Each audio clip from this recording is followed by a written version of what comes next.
All right, diving in today.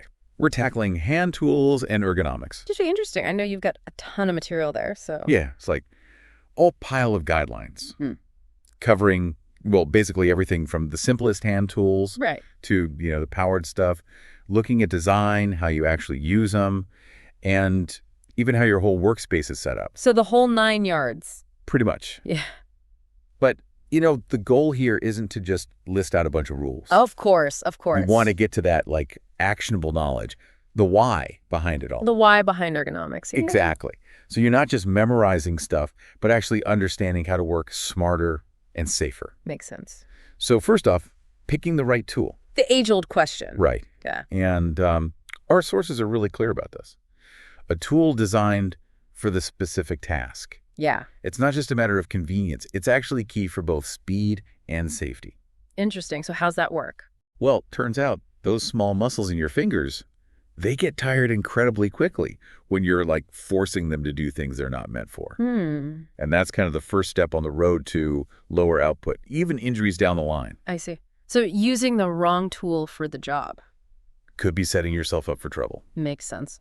What kind of trouble are we talking about? Well, the sources go into a bunch of things. Muscular strain, those upper limb disorders. Upper limb. Yeah, anything affecting your shoulder, elbow, wrist, hand, the whole shebang. Okay. Then you've got, obviously, hand and finger injuries. Okay. Cuts, lacerations, and even that hand-arm vibration thing. Hand-arm vibration. It's from, powered equipment. When those vibrations transfer into your hands and arms, can cause real problems over time. Thanks. So yeah, the guidelines really hammer home the point of using the right tool for the job. Right type, right size, all that. Absolutely. And not just for, fancy stuff. Everything from screwdrivers to knives, hammers, saws, pliers, the works. Yeah, no matter what you're doing.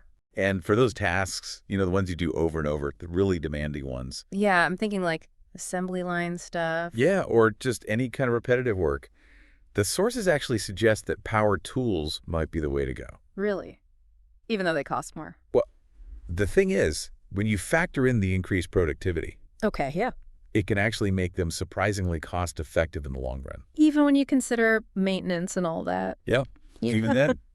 They even point out, little design choices on tools that can make a big difference, like trigger strips instead of those little buttons. Trigger strips, huh? Yeah, it distributes the force better across your fingers. Less strain. Smart. And another thing, when you're thinking about efficiency, the sweet spot for pushing or pulling something is between your shoulder and hip. Huh. And here's a simple tip. When you're using a knife, cutting edge down gives you way more force. Oh, interesting. So slicing towards yourself? Not exactly towards yourself, but down instead of up. Makes sense. And the big takeaway here, I think, is that investing in those specialized tools, it's actually a smart move, both for productivity and your health in the long run. Right. Got to protect yourself. Absolutely. Now let's talk power tools. Okay. Now we're getting into the heavy stuff. Right. And the sources are pretty clear. Power tools, they do make things faster, but... There's always a but. Exactly. They come with more risks, so safety features are super important. Like what kinds of features? Well, think about things like protection around any moving parts, mechanisms to prevent those accidental starts, and secure grips. So you don't lose control. Exactly. And for workstations, those fixed setups, having balanced tools can make a big difference. Balanced? How so? So they're not awkward to hold and use, less strain on you. And those guards, the ones that shield the dangerous bits, right, they need to be effective, obviously. Yeah. But also, they can't get in the way of you actually doing your work. The guidelines also talk a lot about preventing accidental activation, like having controls that are recessed or covered, or needing to use more force to start the tool. Multiple safeguards in place. Smart. And they really stress that organizations, companies and workplaces, they should be responsible for buying and maintaining safe tools for their workers. Yeah, that seems fair. Right. It's not just on the individual worker to figure it out. Definitely not. And, it's not just about the tool itself. We got to think about the whole process. Process. Yeah, how you get the tool, how you use it, how you store it. It all needs to be done safely. Gotcha. And those guards, they're not just about the equipment itself. We've got to think about personal protective equipment, too. Oh, right, like the PPE. Exactly. Gloves, aprons, shields, all that jazz. Important stuff. Definitely. So, we've got the right tool. We're using it safely. Yeah. Now, how do we keep things organized? Okay, I'm all ears. I'm a mess when it comes to my tools. Well, for tasks you do a lot, the sources really recommend this thing called hanging tools. Hanging tools, like literally hanging them up. Yep. Think of it like a horizontal frame. Oh. And it's got these spring mechanisms, so the tools automatically return to their spot. Oh, well, that's kind of cool. Right. Saves you from having to put them away every single time.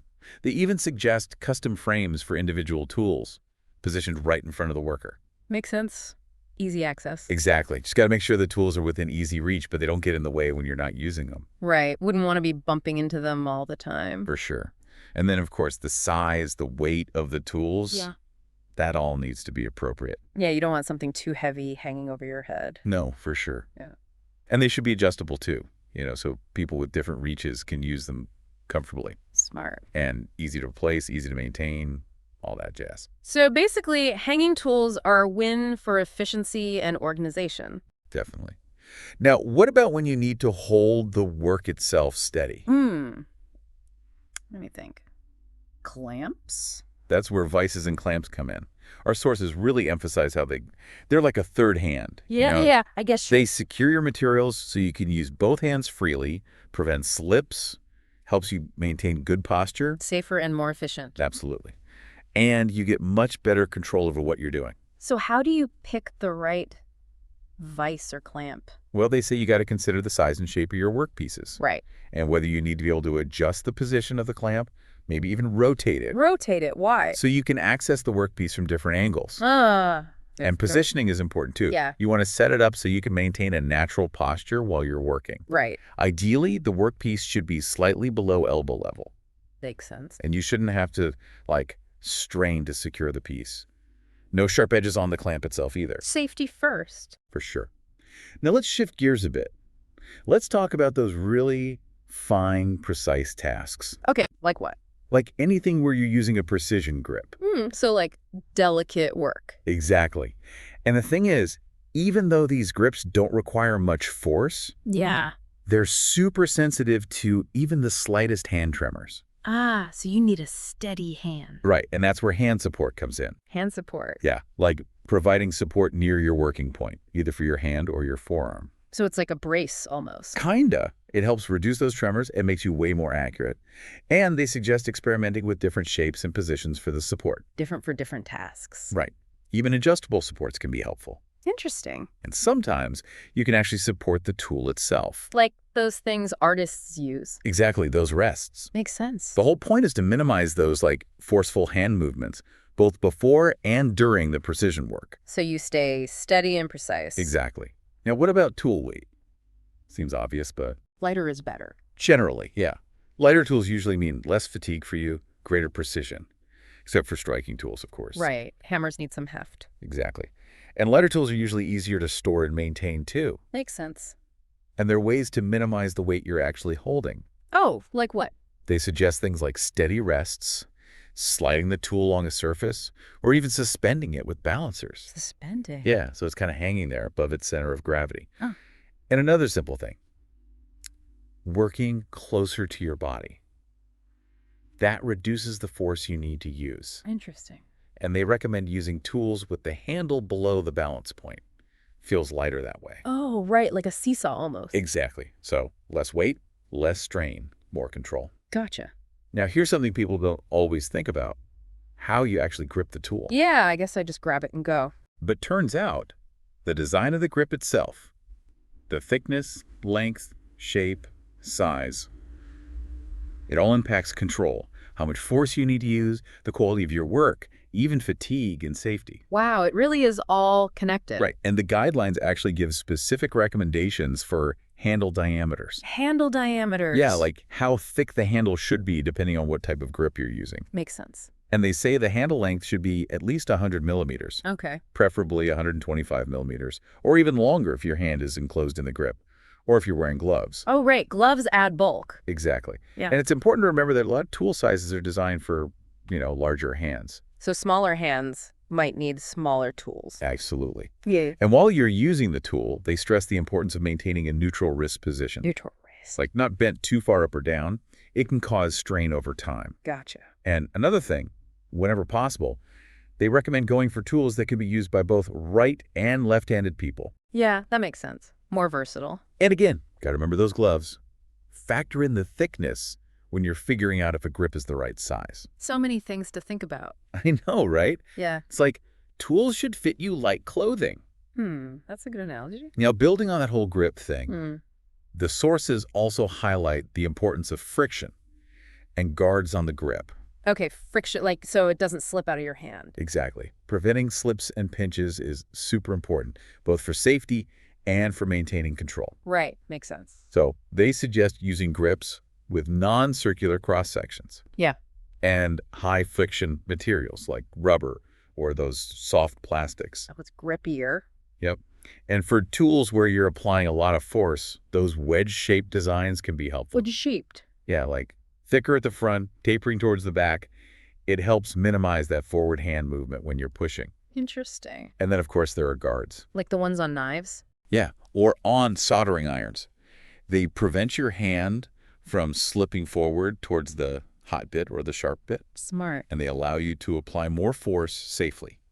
And then there are pommels. It's that little knob at the back end of the grip. Ah, okay. That prevents the tool from slipping out of your hand when you're pulling it. Makes sense. And the shape of the grip itself, it shouldn't be something that'll cause pinches or discomfort. Right. And they really stress that having that good friction material is crucial because, sweat, oil. Yeah, your hands get slippery. Exactly. And those guards, they don't just protect you, they actually improve accuracy too. How so? Because you can grip further forward on the tool without worrying about slipping. Ah, I get you. And there are those spring-loaded tools, the ones with two handles that are normally open. Normally open? Yeah, meaning the handles are apart unless you squeeze them together. Okay. Those can be really useful for certain tasks. All right. And, not all grips need to be super grippy. Oh. If you need to rotate the tool, a circular cross-section can actually be better. Makes sense. Okay, now for something that's often overlooked, insulation. Insulation? You mean like for heat? Well, heat and electricity. The sources remind us that burns and electric shocks are real risks, especially when you're focused on the task at hand. Right. You can forget about those things. Exactly. And materials that don't conduct heat well, like rubber, wood, plastic, they also tend to not conduct electricity well. So they're good for both. Yep. Even a thin plastic sleeve on a metal handle, that can make a big difference in both installation and grip comfort. Smart. And for powered tools, obviously grounded plugs are important, and double insulated designs. Double insulated. Yeah, means there's an extra layer of insulation, so even if one layer fails, you're still protected. Oh, that's good. And they recommend considering insulated gloves for added protection. Right. And, battery-powered tools are becoming more and more common. Yeah, those are nice. And they completely eliminate the risk of electric shock. Plus, you have more mobility. You're not tethered to a cord. Definitely. Now, let's talk about hazards that you can't always see or feel right away. Like what? Vibration and noise. Ah, yeah, those sneaky ones. Right. And the sources really emphasize that they can cause serious long-term damage. So what can you do about them? Well, one thing is to try to separate noisy operations from quieter ones. Oh, right. Like using partitions or even putting noisy tasks in a separate room. Makes sense. And there's that whole inverse square law thing. Inverse square law. Yeah, it means the further you are from the source of the noise, the less intense it is. Doubles the distance, cuts the noise by a factor of 4. Ah, good to know. And obviously, you got to stick to those noise exposure limits. Right. And when you're buying tools, look for ones that are specifically designed to have low vibration and noise levels. Include that in the specs. Exactly. And for pneumatic tools, using pressure regulators can help. Pressure regulators? Yeah, it controls the air pressure going to the tool, which can reduce noise and vibration. Makes sense. And they also recommend looking for tools with automatic shutoff features. Automatic shutoff. Yeah, so the tool turns off when you're not using it, saves energy, and reduces noise exposure. Smart. And, when you absolutely can't reduce the noise, hearing protection is a must. Right, earplugs or those earmuff things. Exactly. And they stress the importance of regular maintenance for keeping noise and vibration down.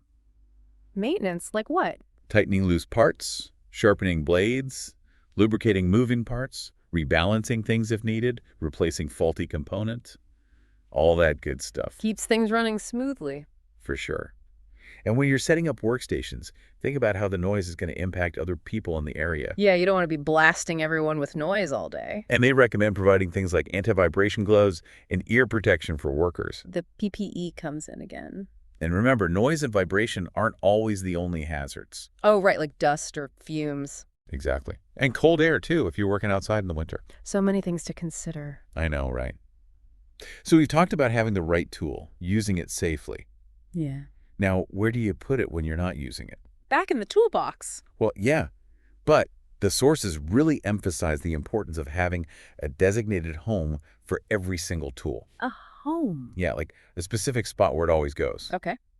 This makes finding tools way faster, encourages people to use the correct tool for the job, saves time searching, simplifies inventory, and makes maintenance easier. So where do these homes live? They can be anywhere, really. Shelves, drawers, racks, containers, toolboards, trolleys, hooks, even overhead suspension systems. So many options. Right. And it's important to think about those larger tools, too. Yeah, you don't want those just lying around on the floor. No, for sure. Yeah. They need designated storage, too. And for smaller tools, those toolboards or containers with compartments are great. I like those. And think about frequency of use.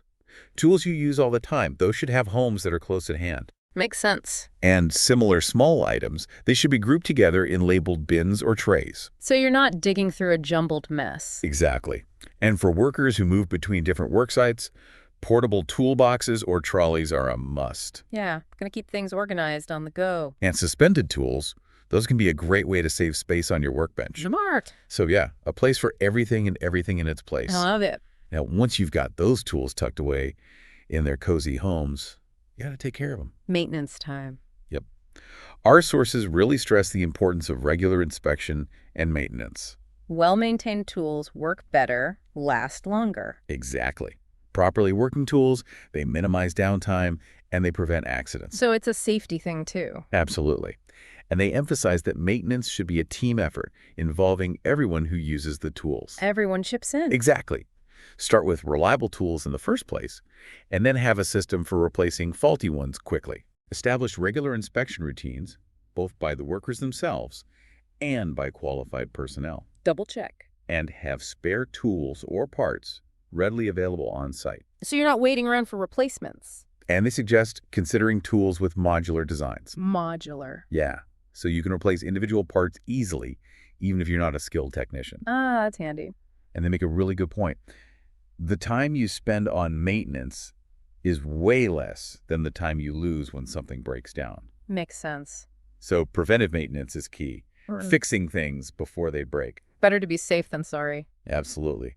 Now, last but not least, let's talk about training. Training. For hand tools. Especially for power tools. The sources are very clear about this.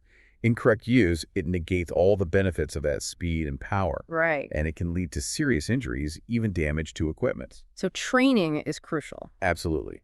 Power tools, they often require specialized skills, so thorough training and retraining. It's vital for both safety and proficiency. Makes sense. And they say, whenever you get a new tool, it should come with clear instructions. Right. Got to read the manual. And they suggest actually observing workers to see if they're using the tools correctly. Like spot checks. Yeah, or just paying attention to how people are working. Yeah. And talking to them, getting their feedback. See if they're having any issues. Exactly.